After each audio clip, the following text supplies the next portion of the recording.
السلام علیکم ورحمۃ اللہ وبرکاتہ۔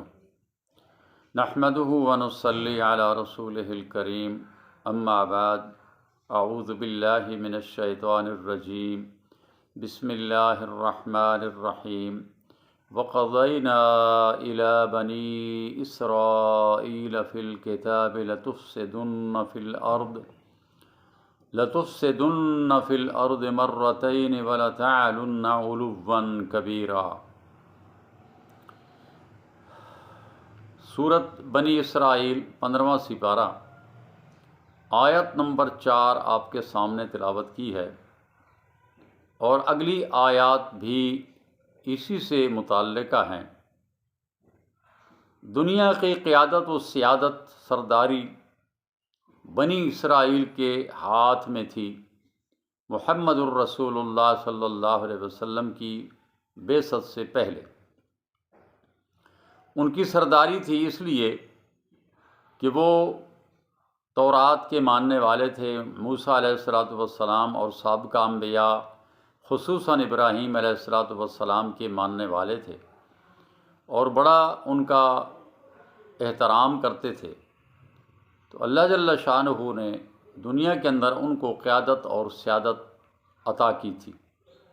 نبوت ان کے خاندان کے اندر چلی آ رہی تھی، بادشاہ بھی ان کے خاندان کے اندر آئے، جیسے داؤد علیہ السلام تھے، سلیمان علیہ السلام تھے۔ یہ سلسلہ چلتا آیا، لیکن جب انہوں نے نافرمانیاں کی، اور خاص طور پر اللہ کی کتاب کی صریحاً نافرمانی کی، اس کے اندر تغیر و تبدل کیا، معنوی طور پر، الفاظی طور پر اس کے اندر افراط و تفرید سے کام لیا، تو اللہ جل شانہ کی پکڑ پھر ان پر آئی۔ اللہ نے فرمایا نا، ہم نے کتاب میں فیصلہ کر کے بنو اسرائیل کو اس بات سے آگاہ کر دیا تھا کہ تم زمین میں 2 مرتبہ فساد مچاؤ گے اور بڑی سرکشی کا مظاہرہ کرو گے۔ تو جب انسان سرکش بن جاتا ہے، زمین کے اندر فساد مچاتا ہے، تو پھر اللہ تعالیٰ اس پر کسی کو مسلط کرتا ہے، مسلط بھی اس کے دشمن کو کرتا ہے۔ جیسے ایک ریوڑ کی بکری ادھر ادھر جب جاتی ہے تو اس کو کتے جو اس پر پڑتے ہیں، کتا رکھا ہوا ہوتا ہے، ریوڑ کے جو چرواہا ہوتا ہے، وہ کتا اس لیے رکھا ہوا ہوتا ہے کہ اگر کوئی بکری حکم عدولی کرے، نافرمانی کرے، بکریاں کے مالک بکریاں چرانے والے کی، تو کتا جو ہے وہ اس پر پڑے اور اس کو سیدھا کرے۔ تو اللہ تعالیٰ کا یہ نظام ہے۔ اب آج بھی امت مسلمہ پر کتے اللہ جل شانہ نے چھوڑے ہوئے ہیں، اور یہ کتے اس لیے چھوڑے ہوئے ہیں کہ ہم اللہ تعالیٰ کی نافرمانیوں کی حدیں کراس کر گئے ہیں۔ ہم نے اس کے نظام کو روئے زمین پر کہیں بھی کھڑا نہیں کیا، قائم نہیں کیا، اور پھر نافرمانیاں ہماری اتنی ہیں کہ انسان گن نہیں سکتا۔ تو آج ہم پر اللہ جل شانہ نے اپنے اور اسلام کے دشمنوں کو مسلمانوں پر مسلط کر رکھا ہے، اور مسلمان اگر نہیں جاگتے تو پھر یہ باری باری سب کی باری آئے گی، اس وقت تک جب تک عیسیٰ علیہ السلام کا نزول نہیں ہوتا اور مہدی کا ظہور نہیں ہوتا۔ یہ 2 واقعات سے پہلے مسلمان اسی طرح لگتا ایسے ہے کہ پستے ہی رہیں گے۔ تو بنی اسرائیل پر سب سے پہلے جب انہوں نے اللہ تعالیٰ کی نافرمانی کی، تو بابل کے بادشاہ بخت نصر کو اللہ تعالیٰ جل شانہ نے ان پر مسلط کر دیا، ان کو تہس نہس کیا، ان کا قتل عام کیا، سب بنی اسرائیلیوں کا، خصوصاً یہودیوں کا۔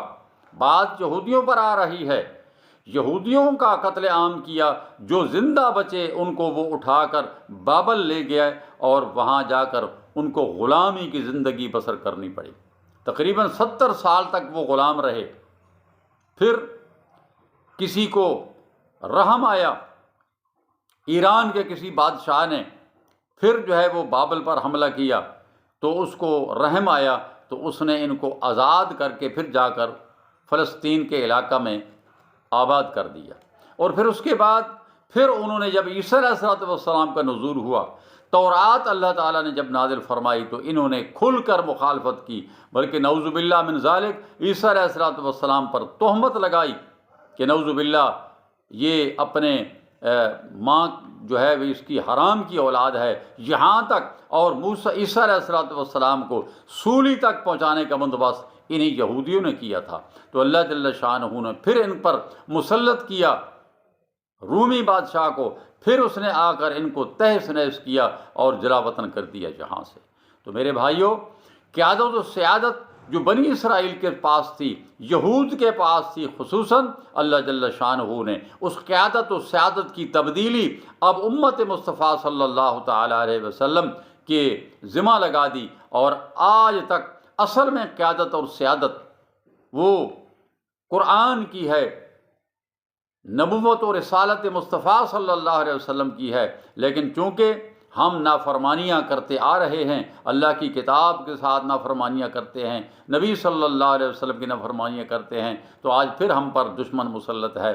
تو میرے بھائیوں، یہ قیادت کی تبدیلی جو ہے یہ محمد الرسول اللہ صلی اللہ علیہ وسلم کے ساتھ ہی قیادت کی تبدیلی ہوئی، اور آپ کو پوری انسانیت کا قائد بنا دیا گیا اور آپ کی امت کو قائد بنا دیا گیا۔ اللہ تعالیٰ سے دعا ہے اللہ تعالیٰ ہمیں اس قیادت و سیادت کو سنبھالنے کی توفیق عطا فرمائے۔ اللہ تعالیٰ ہمیں توفیق دے کہ کم از کم ہم اپنے گھر کے دائرہ کے اندر تو ہم اسلام کو نافذ کر سکیں۔ آمین۔ وما علیہ الا البلاغ، وآخر دعوانا ان الحمد للہ رب العالمین۔